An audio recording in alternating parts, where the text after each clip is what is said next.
Hello and welcome to our first in a 6-week series. Today we've got with us Martin McQueen, who's Head of Development at HCR Law. They are a third-party law firm that act purely for the clients, but we nominate law firms primarily just due to the volume that we deal with. So first up, we'll just talk to Martin a bit about the general process of a conveyance. So can you talk to us a bit about what you do for the client, how you protect the client's interests, and then generally just the sort of the process across the overall purchase process, just so we can get a better understanding of kind of how it works and what your role is. Sure. Thanks, Joe. I think it's really important, as you say, Prosperity operate on volumes. It's huge numbers of residential transactions. Now, each one of those transactions can be as complicated or as simple as you want to make it. But when you're looking at a volume of properties, there's no two ways about it. It's a complicated process. So you as developer, you've already gone through the process. You've done your due diligence on the site. You know everything about the site. You know where the legal boundaries sit. You know where the drainage comes in and out. You know where the electricity. You know where the gas. You know everything about the site. What I like to do, and I think what it's important to do on behalf of your clients, is make sure I know what you know, and I know what your solicitors know. So on day one, before any of your clients have actually reserved a plot on the development, I'll have asked your solicitors to essentially show me what they've got. Sure. And so what that looks like is they'll give me access to an electronic data room. So I'll have access to everything that they've had in forming a due diligence opinion before you buy it. So I'll look at the title. I'll make sure that everything's okay with the title. I'll make sure you own it or your developer owns it. Sure. I'll make sure that the development that you're proposing to build, that your clients are proposing to buy, has got planning permission. I'll make sure that sometimes you talk about conditions precedent of a planning permission, which means certain conditions that you have to satisfy before you put a shovel in the ground. I'll make sure that all those are cleared and all those are discharged. I will make sure that I'm old-fashioned. I'll make sure I see the site. I've spent about 30 years of my life being the guy who actually goes around and looks at the site to buy the site for development purposes, and I don't think there's any substitute for getting your wellies and your hard hat on and actually seeing the site. If someone asks you a question about it, if you can remember it, if you can look at a photograph of the site, sometimes sites are perfectly flat like a bowling green. Sometimes sites are built on the side of Mount Eiger. It's important to know these things. So. Once I'm ready, what I will do, I'll prepare a document I call a report on title. Now, some lawyers will just throw lots of paper at your buyers. I don't really like doing that, because if I were a buyer, that's not what I would want to receive. So what I'd want to receive is a relatively short report, no more than sort of 15 pages. So that report will contain everything that they need to know about your title to the site. About the site, how many apartments are going to be, what the parking arrangements are going to be, what the service charges are going to be. I'll report on what the contract says, so what they'll have to do and when they'll have to pay money over, when they'll essentially have to start a process to obtain a mortgage if they want one. We then move on to the lease. 9 times out of 10, your buyers will be buying a lease, a long lease, a sort of 150, 250, sometimes 999-year lease, and they'll want to know what that says. Sure. So once I'm happy, I sometimes describe it as kicking the tires of the development, having a quick look under the bonnet. Once I'm happy, I'll sign off on it. So I'll have a report on title which will be blank, and at that point, you'll release the hounds and you'll start saying, right, we'll introduce our buyers to you. So I know we'll come on to the AML, client due diligence process in a little bit, but once we've got them at that stage, I've got a report on title. Any questions that I have about the site have been answered. Any problems that exist on the site have been solved before your buyers know anything about it. Sure.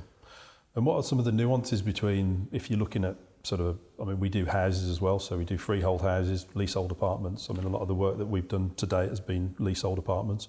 But, housing is one of our kind of big moves as we progress the business. What are some of the nuances that you look for maybe for a city centre apartment versus a freehold property? You can do with your property whatever you want. So from an apartment versus a house point of view, if you're buying a house, absolutely, you'll have what's called a freehold interest. It's yours. Yep. You own it. You will own it forever, and you own it from the centre of the earth up to the top of the sky is how the legal process goes. And so, subject to certain title conditions, you can do what you like with the house. But by and large, as long as you're not bothering anyone, you can do what you like with your property. Leases are slightly different. And invariably, if you're looking at an apartment block, there might be multiple floors, there might be multiple dwellings on each floor. The real difference from a legal point of view, in leases, it's very easy. You have what are called tenant covenants or conditions. These are restrictions that what you can use the property for. While these exist in a freehold or a house setting, it's much more complicated to actually try and enforce them. If you've got a lease and someone's playing bagpipes at 3 o'clock in the morning, well, the landlord can say, stop doing that. Sure. If they carry on doing that, the landlord can say, right, we're going to terminate your lease. Much more difficult from a freehold point of view. So really the main distinction is one of control, it's one of conditions. Okay, sure. And just so, obviously, the people watching this, I think it's important to point out that when we kind of talk about restrictions or we talk about conditions, psychologically maybe we kind of think of that as a bad thing. But if you're the property owner, you want those conditions and you want that conditionality because fundamentally you are protecting your investment. You are ensuring that everyone that lives in that property plays by the rules, and that's very important for capital appreciation, for the long-term asset value of the property. So what you don't want to see is a lease with few conditions, because the reality is you don't want to allow people to play bagpipes at 3 o'clock in the morning and not be able to penalise them for doing that. So I think that's it's worth pointing that out. Certainly from my side, I always see, we as a business and me personally own leasehold property, and I think one of the comforts that I get is the fact that the leases are strict, so it does stop people abusing where they live and thus becoming a problem for their neighbours. So you need the landlord or the management company needs that level of control. So you can nip that in the bud ultimately. Yeah, you've got a problem here. You're upsetting your tenants because ultimately your buyers, they may be living in the property themselves. They may be buying it as an investment. So sure. The last thing they're going to want is a subtenant saying to them, look, I love the apartment, it's a really nice apartment, but I can't get a wink of sleep. Sure. So you need to have the control as landlord, or your management company needs to have the control to be able to say, look, apartment 15's we've got a bit of a problem with noise here, this has got to stop. Yeah. Okay, so just on the point of service charge, because I know this can be a bit of a bone of contention for a lot of landlords. And it is a challenge because I think, it's a bit like the point about lease that you've made. You want a good management company that've got to charge a fair amount for the work that they do. So it's a bit of a challenge because landlords typically, obviously very yield focused, as we all are, and we're particularly yield focused at Prosperity. So we like to keep the service charges at a low cost.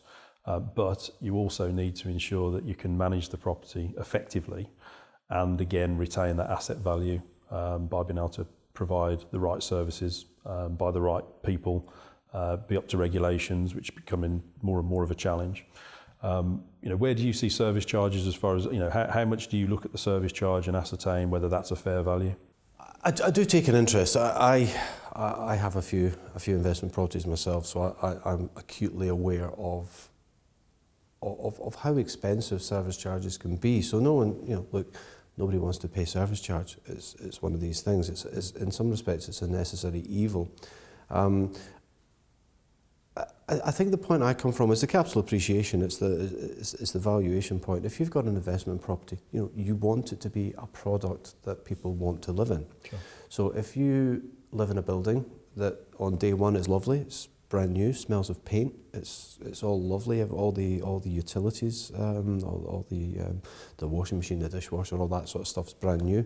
That's great. A tenant would come along and go, this is lovely. I want to live here. If 3 years down the line the building starts to look a bit scruffy, you're not going to have tenants wanting to live there, or if you have tenants there, they're not going to want to continue to live there. and ultimately that impact on value. So the way I always explain service charge to a buyer, to a client, is the service charge just really allows the management company to do the sort of maintenance that you would do to your own property anyway. Yeah. So there's two elements there. Justifiable. What I would always look for is, I would look for either, if it's a brand new development, which invariably it is, I would look for an estimate, a budget. This is the management company's proposals of what maintenance is going to be required to the building going forward, how much it's going to cost. Now these are only estimates. You don't know how much something's going to cost until it happens. So, you know, if you look at a service charge budget that says, right, we want to have, I don't know, a gold-plated door knocker on the front door, you'd maybe raise an eyebrow at that. If it was basic maintenance, essential maintenance, you're not going to have too much of a problem. So that's the sort of justifiability element of it. The second is the fairness, and it's very simple. What you would like to see is that a service charge budget involves all of the owners in a building paying not necessarily the same amount, but a fair percentage. So for argument's sake, if there's 100 apartments in a building, and they're all exactly the same size, and they've got exactly the same view, and there's nothing particularly superior about one, you would want to see each owner paying 1% of the service charge. Yeah.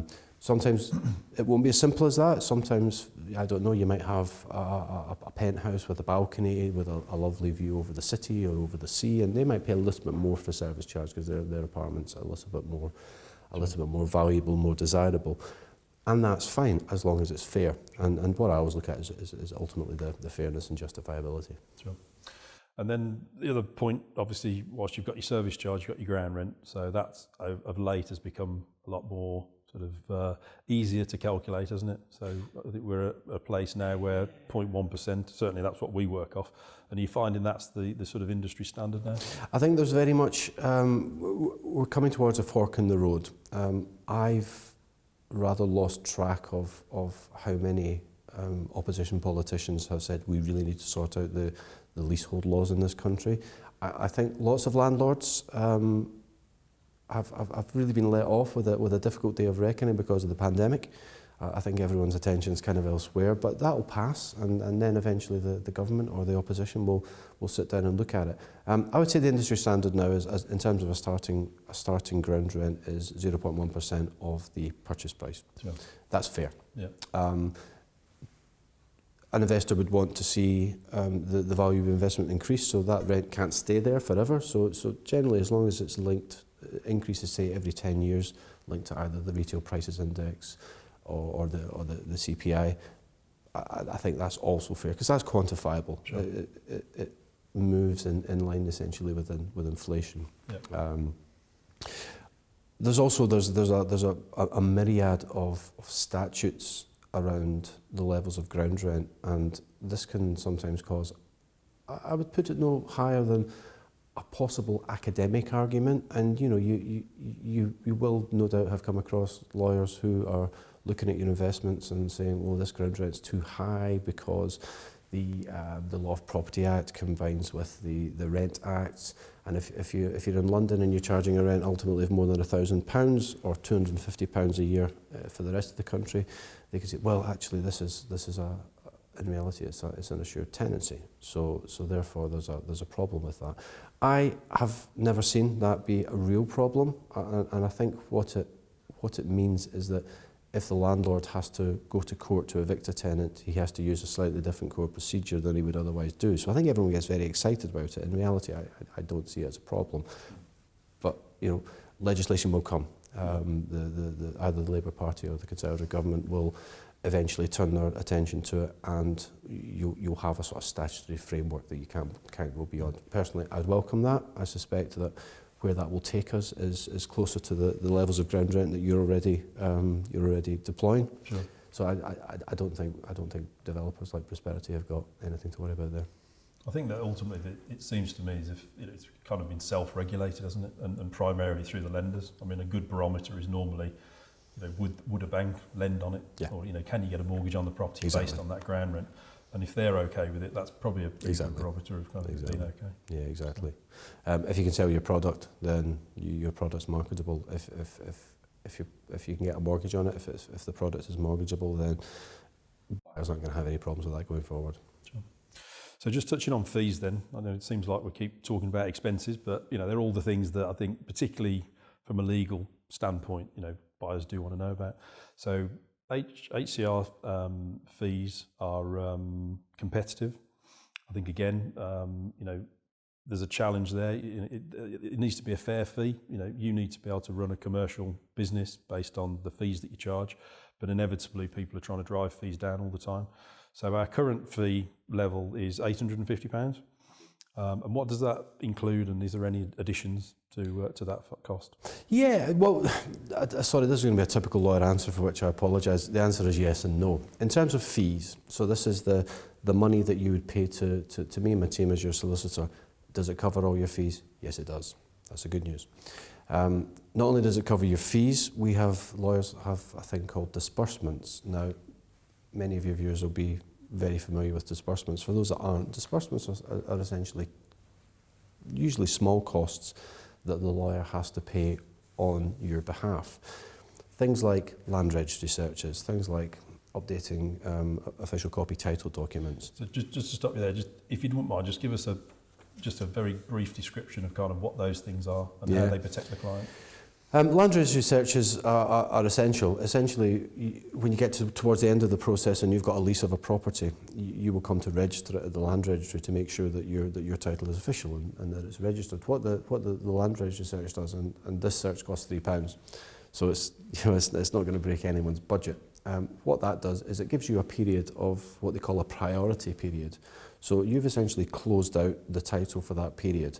You've said to the land registry, I'm buying an apartment, I might be taking a mortgage, I want to make sure that I can register my title, and that for a period of 6 weeks the land registry will freeze that title so that if you get your application in within that period, you know that no one else is going to come along and try and register another title to the same property, or even worse, another mortgage to the same property that you then get lumbered with. So that's a priority period. As I say, that's a cost of £3. That is included in the £850. Okay. Little things like that. Search indemnity insurance is another one. I think probably 20 years ago, a lawyer who were sitting where I'm sitting now, acting for your buyers, would on day one, possibly day two, do a full suite of searches. So they'd spend £750, £800, £900 on a full suite of property searches.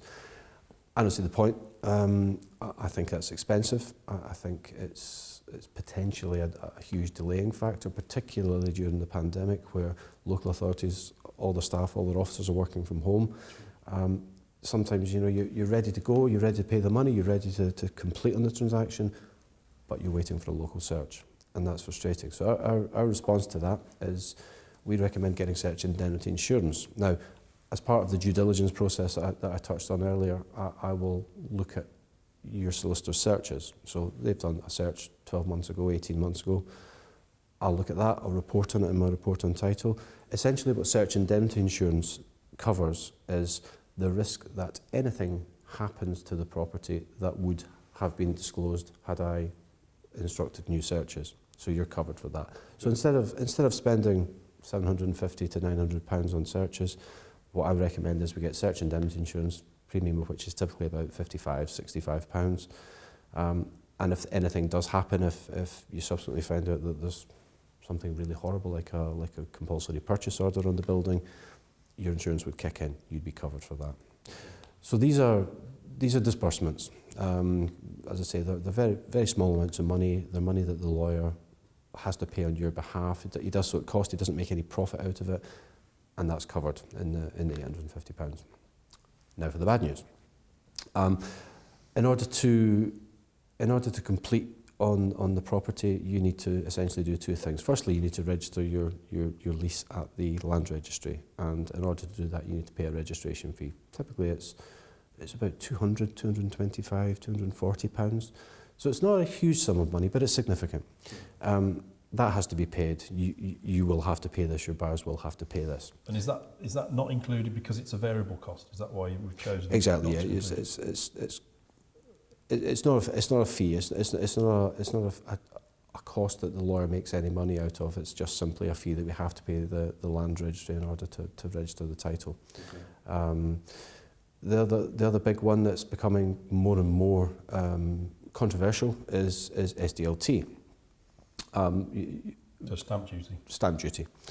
Sorry, SDLT is stamp duty land tax. It used to always be stamp duty. Back in the days, you would actually take a document to a stamp office and they'd get a big machine and they'd stamp it, and it was all very dramatic and very lovely. But like all things like that, they changed it in 2003. Yeah. Stamp duty. They collect so much of it now. They probably wouldn't have time for someone to stamp all the documents by hand, would they? And the annoying thing, they do collect a huge amount of it. It's depressing. Anyone who's bought property, it's an eye-watering sum of money, but the government insists that you pay the tax on it. Sure. And if you don't pay the tax, you can't register your title. The good news about stamp duty is it's a self-assessed tax. So ultimately, like every self-assessed tax, your buyers, my clients, are the judge of what they ought to be paying. That sounds wonderful because to a point. That sounds wonderful, but as ever with the tax man, he will tell you it's a self-assessed tax, and it's entirely up to you to declare exactly how much tax you want to pay, unless you get it wrong, in which case you'll come down on you like a ton of bricks. So it's a complicated Sure. area of law, and something that we're going to cover in more detail later in the series, because I think stamp duty, particularly for our onshore and offshore clients, is something that's quite of interest, and there has been a few changes, so something that we'll cover in more detail. I think the only, I suppose, just a caveat, finish off that bit on stamp duty. If you look at kind of, I always use the sort of the analogy of gambling. The government don't tax gambling because 9 times out of 10, 99 times out of 100, people lose money. So the reality is they don't tax gambling because they'd have more losses than gains to be taxed on. So the fact that they tax property is a validation for the fact that people continue to pay stamp duty and the government continue to collect tax is in some way a validation for the fact that it's an asset that ultimately makes money. So they want to see a bit of tax. Absolutely. So just on the AML point then. So this is again can be a bit of a bone of contention for our buyers. We kind of we manage the process at Prosperity, and our operations team are very close to working with the clients on a day-by-day basis. So we kind of get sometimes some feedback about the AML process. It's very intrusive. Why do they need to know all these questions? And maybe if a buyer hasn't bought a property either before or recently, it's new to them and it does seem quite intrusive. So can you tell us a bit about the AML process, and I think just really probably less technical reasons to sort of the information that's required, but more just sort of an overview on ultimately my view, you are a policeman for AML as we all are within the process. We all have to do our AML checks. But can you just expand on kind of the AML point a bit? And the AML is anti-money laundering. So, this is something that before a purchase can move forward, this is something that needs to be signed off by Martin and his team or any other lawyer that would be acting on your behalf. So it's a process that needs to happen ultimately. I think you've hit the nail on the head. Sometimes I feel more like a policeman than I do like a lawyer. Look, we all appreciate that money laundering is a huge issue. Money laundering is actually one small part of it, and unfortunately, and I'm one of these people, I hate acronyms, but talking about this process, we're going to have to use a lot of them. The process is known as CDD, client due diligence, and at its very simplest, there's 2 elements to it. One is know your client. Who is your client? Some of your clients live in the UK. Some of your clients are based in Australia, based in Vietnam, based in Hong Kong, based in Dubai. So they're not going to come in and see me. So I have to satisfy myself, well, who are they? Now, that's actually quite an easy process. Most people have passports. If they don't have passports, they've got some sort of domestic identity document. We use a piece of software which has been developed by our client validation partner called Infotrack. And what that allows us to do is, when you introduce a client to me, I will send a client a link to a website. And the website doesn't just work for UK-based clients. The website works for everyone, as long as the client directly inputs, the jurisdiction that he or she is living in, it will work. And that's global, is it? That's global. So let's say the client lives in, I don't know, Russia. He or she will get a link, and he'll input his address and say he's in Russia. So the system will say, right, scan a copy of your passport. So the client duly scans in a copy of his passport. So our third-party software provider captures that picture, that image of the passport. Then the software will say, could you also please scan a photograph of your face? So it can be done on a smartphone, it can be done on an iPad, it can be done on a computer, it can be done with a webcam. And so it'll just take a quick snap of your face, and then what the computer does is it basically, it looks at the picture on the passport, compares it with the picture on the face, does all the sort of biometric measurements about distance between eyes and length of ears and all that stuff. Yeah. For me, I'm a bit of a technophobe, so all I want to know that it does is, yes, this client is who they say they are, or no, this client isn't who they say they are. So that's dead simple. You scan documents to prove to the system that you are who you say you are. That part's easy. That can be done in 10 minutes flat. And literally, I've done it myself. It literally can be done in 10 minutes flat. So that's CDD. That's know your client. That's working out who your client actually is. The part that's more controversial and is intrusive, there are no two ways about that, is the anti-money laundering stuff.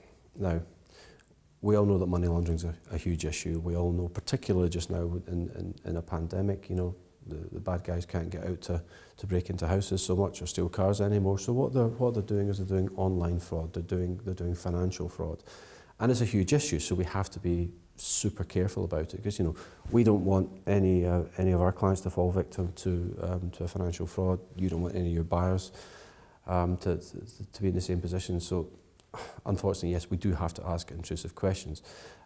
They aren't massively intrusive questions. So let's say someone is buying an apartment in Birmingham for £250,000. What do we want to know? We don't want to know everything about you. We want to know, can you afford it? How are you going to pay for it? Where's the money going to come from? So the starting point is we'll ask for 3 months of bank statements. And what we'll be looking for when we see the bank statements is essentially money coming out of that bank being paid to Prosperity as part of the financial plan. If you're using a mortgage, it's not really a huge issue, because we know that 60-70% of the purchase price ultimately is going to be funded by a lender. Sure. So we're not going to ask huge questions about this. Where I think we are going to ask more questions, and I should say, we're not asking them because we have to. We're not asking them because we want to. We're asking them because we have to, because we're regulated by the SRA, the Solicitors Regulation Authority. We're also indirectly regulated by the FCA. So we have to know. If we don't know, if we accept a client who turns out to be an international money launderer, then I go to jail. It's as simple as that, and I really don't want to go to jail. So if you're buying for it in cash, and you've got bank statements that show £27.50 every month going into it, then we're going to say, okay, that's great, but how are you going to actually fund this? Mm-hmm. And for 99.99% of investors, that's not a problem. They can say, well, here's a bank statement showing I've got £350,000 of savings. Here's a share portfolio report that shows I've got income totaling roughly what we need to do, and that's all we need to see. Okay. So we're not asking questions because we're nosy, as exciting sometimes as it is.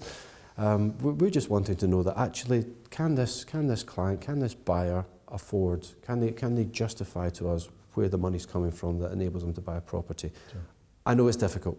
I know that particularly if you've got clients who, have never bought property before, all of a sudden they're going, well, why do you need to see my bank statement? Why do you need to see a share certificate? Why do you need to see what other property I own? Yeah. And it's simply so that we can say, yeah, we're satisfied that no laws are going to be broken either in the UK or in any other part of the world for which we'd be held partly responsible. Sure. But the key point being that as you say, it's not a case that you're asking questions to be nosy. Fundamentally, these restrictions are put on you, aren't they? These requirements are something that's enforced on you to make sure you've gathered the information to be able to sign off. Absolutely. I mean, it's something I say to all members of my team. If you get this wrong, if you don't ask the difficult question when you ought to have asked a difficult question, well, the consequences are serious. For me as a regulated solicitor, well, I could be struck off if I committed a money laundering offence. But actually, that might actually be the least of my problems. Not only could I be struck off, I could be prosecuted. So I do joke about, I don't want to be the one that goes to jail. Sure. But actually, there are solicitors serving jail sentences right now in the UK for turning a blind eye when they ought not to have done. And actually turning a blind eye is an offence in itself. Mm-hmm. So we do have to be careful. As I say, it's not because we're being nosy, it's because we have to know, because our regulator, the SRA, demands that we know these things about a client. Sure. Yes, it is intrusive, but ultimately, I think your clients, your buyers, can take solace from the fact that the solicitor is also bound by an absolutely overriding duty of confidentiality. So if for argument's sake, if a client sends a bank statement and there's an entry on it that he might not want the media to know about, he might not want his neighbours or his family to know about, well, he ain't going to hear it from us. Literally, it's like going to a doctor. Okay. Sometimes you go to your doctor and the doctor might say, "Oh, I want to have a quick look. If you don't mind just taking your clothes off." At first you go, "I don't want to." The doctor doesn't care. The doctor's done it 100 times that day. Sure. So literally, we've done it 100 times that day. We won't ask any of your clients to take the clothes off. We'll literally ask them to show us documents. Yeah. If there's anything on there, well, that's it. That's fine. It goes in our file. We'll tick a box. I'll sign off the client due diligence process, and we'll move on and buy a property. Sure. Great. Thanks for that.